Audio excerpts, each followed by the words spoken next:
By the time he was just 22, A.Y. McDonald had already lived quite a life. He had been orphaned as a boy, apprenticed in a plumbing shop, and left his home in Scotland to find work on the American frontier. The year was 1856, and A.Y. found himself in Dubuque, Iowa, an ocean away from home, and ready to launch a career that would forever link his name to the foundry and manufacturing industries.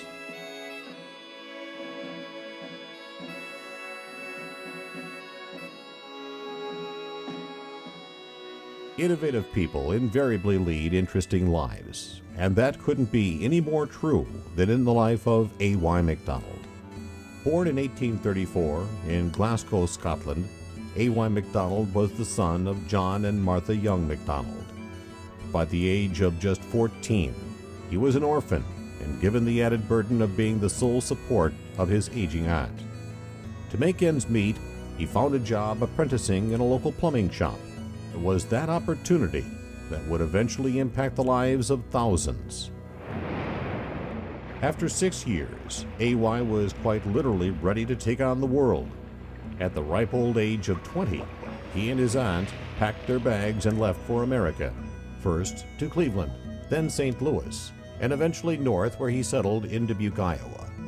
Finally, in 1856, A.Y. opened his own plumbing shop in downtown Dubuque on the north side of 6th Street between Main and Locust. The A.Y. McDonald Manufacturing Company was born. It was a humble, tiny little shop, but it was all his. He rented a shop, and the shop was so small that he had to put a hole in the wall in order to bring the pipe into the building to put it in a vise to thread it. So, from very meager beginnings, he started his business. Soon, A.Y.'s reputation for quality grew, right along with his reputation for innovation. Not only did he start his own business, he also had many patents over the years of things he had to create to make his business run. The story of A.Y. McDonald is really an incredible one. By 1860, the political mood in the United States had become unstable. That very same November, A.Y. would receive his official U.S. citizenship. A mere 6 months later, he would put his business dreams aside to respond to Lincoln's call for volunteers for the Union Army. It wasn't long before he was in harm's way. When A.Y. was shot his first time in Missouri, he was taken prisoner. He was held in an old barn, which was a hospital barn. There were other prisoners. A.Y. was held captive for 2 months, and then one afternoon a fiery young Confederate officer named Archie Ferguson came swaggering into the barn, cursing the Yankees and threatening to kill all the prisoners. The officer made his way over to A.Y. He first recognized the voice, and he recognized it as a friend of his from Scotland, Archie Ferguson. So he looked up and said, "No Scotchman would dare touch a wounded soldier." And the gentleman looks down and says to him, "A.Y., what are you doing here?" A.Y. was finally rescued by his brother-in-law, John Morrison, who ventured into Missouri alone by wagon, bringing out A.Y. and 10 others.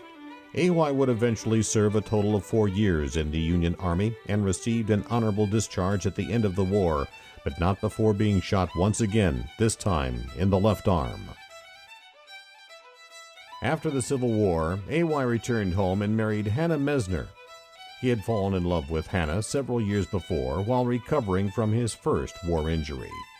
The two settled into a little house on West 11th and Spruce Street, and the new Mrs. McDonald soon became an important part of the business. A.Y. had ventured into the manufacturing of wire-wound drive well points, and much of the wire winding was handled by the couple right at their own kitchen table. As the nation moved west, A.Y. sensed a need for change.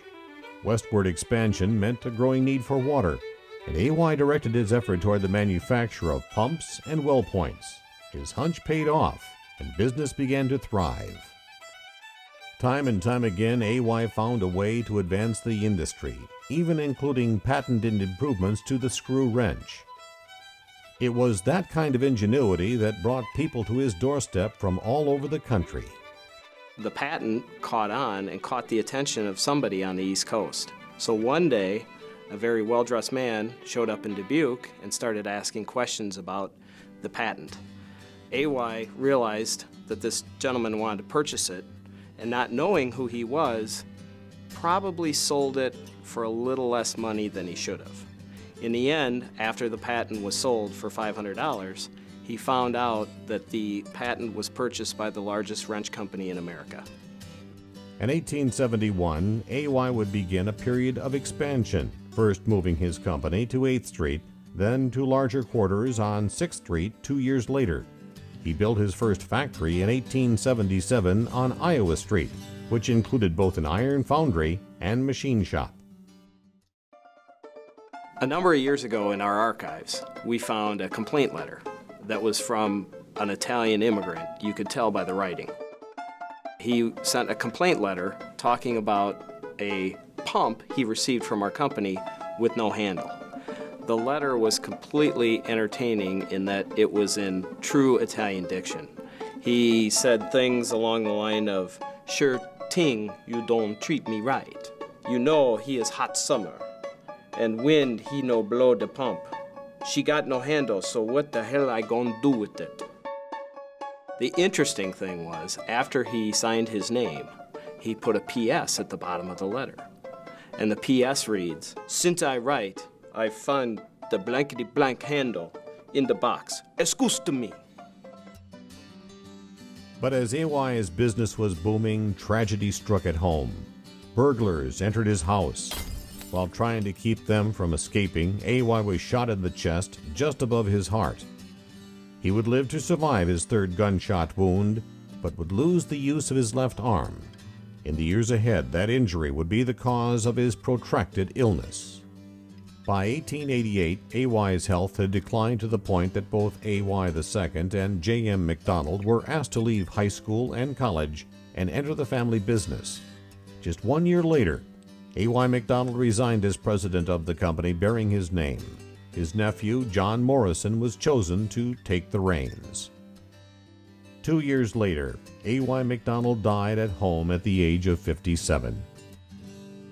There's a wonderful story about when AY passed away that the people marched behind the casket all the way from downtown Dubuque to Linwood Cemetery. They also presented the family with a proclamation which basically said they were going to stick with the family to make sure that AY's dream continues. And today, we still hold those values very close. Starting in a tiny plumbing shop an ocean away, A.Y. McDonald had come to be much more than just a successful businessman. He had come to embody the spirit of the American dream. And now, just as in the past 150 years, the A.Y. McDonald Manufacturing Company has continued to be a family-run business, passing from generation to generation, carrying forward the core values that A.Y. himself laid down, and all embodied in his simple motto: "We will make good products and sell them honestly." We're a fifth-generation family company, and when you come into something like that, it's about the whole family, the AY family, and a responsibility of having to take it from what it was today and make it something bigger and better. During the Great Depression, times were very tough for all companies, and the company made a conscious decision to keep everybody employed, which says a lot about a family business. A family business operates a lot different than your regular company. A family can look long-term, and they also look at the people that they work with as part of their family. We've always been a family organization. We've always focused on our employees. We've always focused on our customers. And as long as we stay true to that, we're going to be a great organization for another 150 years. I know, and my family has a history at this plant. I'm at least fourth generation, if not fifth, that has worked in this plant. My mother worked here, my father, my grandparents, and I think great-grandfather worked here, so I've known this company for a long time. I'm going to come in and I'm going to do the best I can do. We take pride in our job. Many years ago, I was just ready to graduate from high school, and I had a couple of job offers, and I didn't know how to evaluate them to make the correct decision. So I sought the counsel of my grandfather. He said that A.Y. McDonald is a good company. They've been in Dubuque a long time, and it's a family-owned business. He also thought it was great that A.Y.'s made a product. They weren't just a service industry. And those words meant a lot to me then, and they still do now. So that's why I'm still here all these 43 years later. At A.Y. McDonald, we're a fifth-generation company, but we're always thinking to the next generation. We're thinking about the sixth generation, and we're thinking about the seventh generation, not just of our family, but of our employees and our customers. That's important.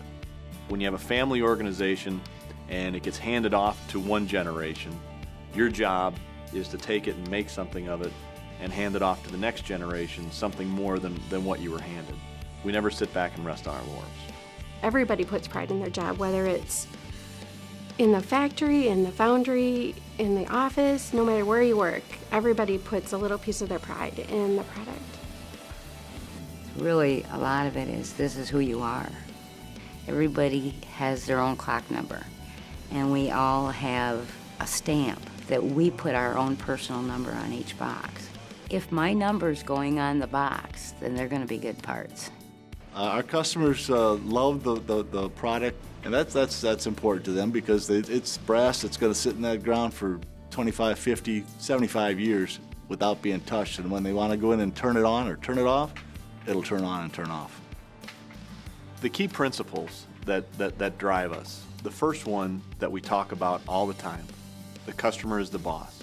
That's the key thing that guides everything that we do. Because ultimately, anything that's good for our customer is going to be good for A.Y. McDonald. The customer is the boss. They can't stress that enough around here. And they've proven that with some of the loyal customers that we do have that have been ordering from us for year after year after year. They've built up great relationships. I think that's the difference at A.Y. McDonald. When we have something with our customer, we always want to be involved. We want to take care of something today so that the next generation of their company is doing business with ours.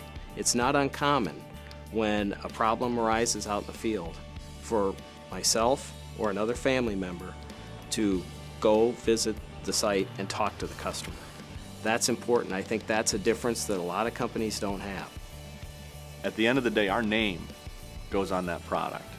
That means something, and it means something to me, and it means something to every one of my coworkers.